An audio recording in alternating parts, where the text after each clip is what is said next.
Hello and welcome friends, स्वागत है आप सभी का YouTube channel Masters in Ethical hacking पे। और आज हम जानने वाले हैं कि डीप वेब पर जाने से पहले हमें कौन कौन सी सिक्योरिटी के बारे में पता होना चाहिए। आज आपको बहुत सारी इंटरेस्टिंग बातें पता चलने वाली हैं। आज हम जानेंगे कि आज जानेंगे नहीं, हम प्रैक्टिकली देखेंगे कि किस तरह से आप अपने जो सिस्टम का टाइम है उसे भी छुपा सकते हैं ताकि कोई आपको ट्रैक ना कर सके। इवन अगर आप किसी ने वीपीएन लगा रखा है, अगर आपने वीपीएन भी लगा रखा है और कोई आपकी ओरिजिनल आईपी को ना देख ले, क्योंकि ऐसा होता है तो सिक्योरिटी रिसर्चर्स जो होते हैं इस तरह की चीज़ों का इस्तेमाल करते हैं। एंड मतलब बहुत सारी चीज़ें आज आपको पता चलेगी जो कि प्रैक्टिकली हैं। इसीलिए अगर आप चैनल पे नए हैं तो सब्सक्राइब जरूर कर लें, क्योंकि इस तरह के वीडियोस हम लाते रहते हैं। एंड इन सभी के साथ अगर साइबर सिक्योरिटी और एथिकल हैकिंग जैसी कोर्सेज में आप इंटरेस्ट रखते हैं तो हमारी वेबसाइट से जाकर आप कोई भी कोर्स परचेज कर सकते हैं और हमें कॉल करके कंफर्म भी कर सकते हैं। तो चलिए दोस्तों, शुरू करते हैं आज की इस इंटरेस्टिंग क्लास को। तो सबसे पहले जो मेरा सवाल है दैट इज़ कि हम सबसे पहले जो वर्क कर रहे हैं, मैं जो वर्क कर रहा हूँ दोस्तों वर्चुअल बॉक्स के अंदर कर रहा हूँ। यहाँ एक ऑपरेटिंग सिस्टम है, हालांकि इसका नाम है टेल्स। तो अब सवाल ये आता है कि बहुत सारे लोग ये सोचते हैं कि टोर ब्राउज़र पे अगर वो वर्क कर रहे हैं तो वो पूरी तरह सेफ़ हैं। तो मैं आपको बता दूं कि सिर्फ टोर से ही काम नहीं चलता है। इवन टोर ब्राउज़र के अंदर भी वल्नरेबिलिटी पाई गई हैं। लास्ट टाइम कई वल्नरेबिलिटीज़ थी जिसमें बहुत बड़े लेवल पर जो आपका डेटा है वो लीक हो सकता है। तो टोर ब्राउज़र भी, ऐसा नहीं कह सकते हम पूरी तरह से सिक्योर है।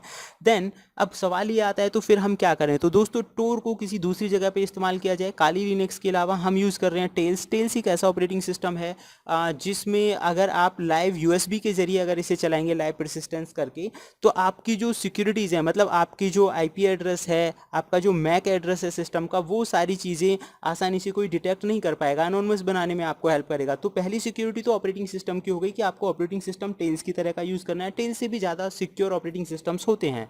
देन सेकंड बात आती है टोर। तो टेल्स पे अगर आप टोर चला रहे हैं तो इसकी सेटिंग्स आपको पता होना चाहिए। दूसरी खास बात, मैं आज आपको कुछ ऐसी चीज़ें बताऊंगा कि अगर आप नॉलेज गेन करना चाहते हैं तो सिर्फ डीप वेब का यूज़ सिर्फ इसीलिए नहीं होता, डीप का या मैं अगर बात करूँ डार्क का, तो सिर्फ इसीलिए इसका इस्तेमाल नहीं होता कि इसमें आपको गलत चीज़ें मिलती हैं। इसमें बहुत सारी काम की चीज़ें, एजुकेशन से रिलेटेड बहुत सारी अच्छी चीज़ें भी आपको मिलती हैं जो आपकी नॉलेज को बढ़ाती हैं। इसीलिए सिक्योरिटी रिसर्चर्स वगैरह भी इसका इस्तेमाल करते हैं। देन अब ये बात आती है कि हम इसका प्रॉपर वे में कैसे इस्तेमाल करें। तो दोस्तों अगर आप टोर का इस्तेमाल कर रहे हैं तो आपको कुछ कॉमन चीज़ों के बारे में ज़रूर पता होना चाहिए। जैसे कि आपको अपनी कोई भी पर्सनल चीज़ टोर पे इस्तेमाल नहीं करनी होती, ना तो अपनी पर्सनल आईडी, यानी कि जो भी डेटा आप सरफेस वेब पे इस्तेमाल करते हैं वो सारी चीज़ें आपको टोर पे इस्तेमाल नहीं करनी है। सेकेंडली देखिए, यहाँ बहुत अच्छी अच्छी वेबसाइट्स हैं, जैसे कि मैं आपको दिखा रहा हूँ that is called the fake name generator. ये आपको एक फेक आइडेंटिटी देने का काम करती है। तो इस तरह की आइडेंटिटी आप बना सकते हैं ताकि इन फ्यूचर में, कई मूवीज़ में भी दिखाया गया है कि जब भी कोई अटैकर हैक करने की कोशिश करता है तो लाइक उनकी फेक आईडीज़ और इन्फॉर्मेशंस ही हैक अटैकर के पास जाती हैं ताकि आप अपनी रियल इन्फॉर्मेशन को बचा सकें। तो दैट मीन्स, और कई जगह आपको वेबसाइट पे अपनी इन्फॉर्मेशन फिल भी करनी पड़ जाती है। तो ऐसी कंडीशन में आप यहाँ से आईडी जनरेट करके इस इन्फॉर्मेशन को फिल कर सकते हैं, इसका बेनिफिट ले सकते हैं और एकदम ओरिजिनल आईपी की तरह, ओरिजिनल आईडी की तरह ही होती है। सेकेंडली आप यहाँ पे देखेंगे, देखिए एक और वेबसाइट है। देन इस वेबसाइट में भी यहाँ पे आपको काफ़ी सारे फीचर्स मिले हुए हैं। आप अपनी ज़रूरत के हिसाब से यहाँ पे सिलेक्ट कर सकते हैं। देखिए first name, last name, user name. तो इस तरह से आपकी जो आईडी है वो यहाँ पे क्रिएट हो जाएगी। अब एक और सवाल आता है कि कई बार हमें ज़रूरत होती है ईमेल एड्रेसेस की, तो किस तरह के ईमेल एड्रेस का हम इस्तेमाल करें। तो दोस्तों अगर आप डीप वेब पे काम कर रहे हैं तो ईमेल आपको अपना जीमेल वाला यूज़ नहीं करना है। जैसे कि मैंने बोला कि आपको सरफेस वेब वाले कोई भी कंटेंट का इस्तेमाल नहीं करना है। तो यहाँ पे हम यूज़ कर रहे हैं टेम्परेरी मेल्स का। टेम्परेरी मेल्स जो हैं वो आपको यहाँ पे आसानी से मिल जाएंगे। कुछ टाइम के लिए ये मेल प्रोवाइडेड होते हैं। इसके ज़रिए कुछ भी चीज़ें आप वेरीफाई कर सकते हैं, जैसे ओटीपी वगैरह का ही आता है ईमेल पे, तो उस तरह के कामों के लिए आप इसका इस्तेमाल कर सकते हैं। तो आप सरफेस वेब से पूरी तरह बच गए। एक और ख़ास इंपॉर्टेंट चीज़, आपको गूगल का इस्तेमाल नहीं करना है। यहाँ अगर आप इस्तेमाल करना चाहते हैं तो यहाँ आप इस्तेमाल कीजिए डक डक गो, जो कि ब्राउज़र है। और आप इसका एड्रेस देखेंगे, ऑनियन का ही इसका एड्रेस है और ये सरफेस वेब पे भी चलता है बहुत अच्छे से। तो डेफिनेटली डक डक गो का आप इस्तेमाल करें कोई भी चीज़ ढूंढने के लिए। इसका सबसे बड़ा कारण ये है कि डक डक गो जो है वो आपकी एक्टिविटीज़ को ट्रैक नहीं करता है और आप पूरी तरह से सेफ और सिक्योर होते हैं। तो दोस्तों देखिए, यहाँ पे अनोनिमस बनने के लिए हमने कितने मैक्सिमम तरीकों का इस्तेमाल किया है। लाइक सबसे पहले हम अपनी आईडी नहीं दे रहे हैं, हम ईमेल भी अलग यूज़ कर रहे हैं, हम ऑपरेटिंग सिस्टम भी अलग यूज़ कर रहे हैं। और ऑपरेटिंग सिस्टम भी ऐसा है जो पेन ड्राइव के जरिए चलता है। अगर मैं पेन ड्राइव निकाल लूँ तो वो पूरा जो डेटा है वो वहाँ से इरेज हो जाएगा। तो सिक्योरिटी रिसर्चर के हिसाब से अगर देखें तो काफ़ी काम की ये चीज़ है।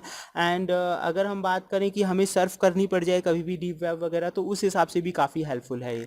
अब मैं आपको दो ऐसी एक्सटेंशंस के बारे में बता रहा हूँ जो आपको और ज़्यादा सिक्योरिटी देंगी। इवन ये सरफेस वेब पे भी काम करती हैं। जैसे कि फायरफॉक्स के लिए एक एक्सटेंशन है जिसका नाम है वेब आरटीसी। तो दोस्तों ये जो वेब आरटीसी है, इसका नाम है डिसेबल वेब आरटीसी। ये करता क्या है, कई बार कोई भी सिक्योरिटी रिसर्चर्स हैं जो ट्रैक करने के लिए इवन आपके वीपीएन के पीछे की जो आईपी है उसे भी देख सकते हैं। ऐसा सवाल मैं जो आपको ये टॉपिक बता रहा हूँ ना, काफ़ी यूनिक है। अभी तक शायद किसी ने इस तरह की चीज़ों के बारे में आपको नहीं बताया होगा मैक्सिमम। हालांकि जो आईडी जनरेटर हैं और टैंप मेल, उसके बारे में हम पहले डिस्कस कर चुके हैं, लेकिन अब जो मैं आपको बता रहा हूँ, जैसे कि ये देखिए डिसेबल वेब आरटीसी, ये बहुत इंपॉर्टेंट चीज़ है। सिक्योरिटी रिसर्चर्स इसका कई बार इस्तेमाल करते हैं। ये वीपीएन के पीछे से भी आपके ओरिजिनल आईपी को कैच कर लेता है। लेकिन अगर आप इस एक्सटेंशन का इस्तेमाल कर रहे हैं और आप इसे डिसेबल कर देते तो उस कंडीशन में आपकी आईपी को आसानी से वो ट्रैक नहीं कर सकते। तो ये एक बहुत अच्छी एक्सटेंशन आपको मिल रही है जो कि फायरफॉक्स के अंदर आसानी से यूज हो जाती है। तो इन सब के अलावा दोस्तों एक और बहुत अच्छी एक्सटेंशन है जिसका नाम है यूजर एजेंट स्विचर। ये एक ऐसी एक्सटेंशन है जो आपका यूजर एजेंट है। दोस्तों यूजर एजेंट क्या करता है, उस यूजर एजेंट से ही आपकी आइडेंटिटी का पता लगता है, यानी कि आप कौन सा ब्राउजर यूज कर रहे हैं, कौन सा ऑपरेटिंग सिस्टम यूज कर रहे हैं। तो अगर आप इसका इस्तेमाल कर रहे हैं तो ये एक फेक यूजर जो है वो, अगर कोई भी आपको ट्रैक करने की कोशिश करेगा तो फेक यूज़र आईडी वगैरह उसके सामने आएंगी, आपका ओरिजिनल जो इन्फॉर्मेशन है वो उसके पास नहीं पहुंचेगा। तो ये बहुत काम की चीज़ें थी, इनके बारे में आपको पता होना चाहिए। अगर ये वीडियो आपको पसंद आया, आप चाहते हैं कि इससे रिलेटेड और जानकारी मैं आप लोगों को दूं, या फिर पूरी तरह से आप अनोनमस होने के बारे में ट्रेनिंग लेना चाहते हैं, तो हमारे ऑनलाइन कोर्सेज को ज्वाइन कर सकते हैं। इन सब के अलावा फिलहाल इस वीडियो में इतना ही। फिर मिलते हैं नेक्स्ट और इंटरेस्टिंग क्लासेस के साथ। आपके जो भी व्यूज़ हैं मुझे कमेंट बॉक्स में कमेंट करें एंड देखते रहें YouTube channel Masters in Ethical Hacking. Thank you friends, good bye.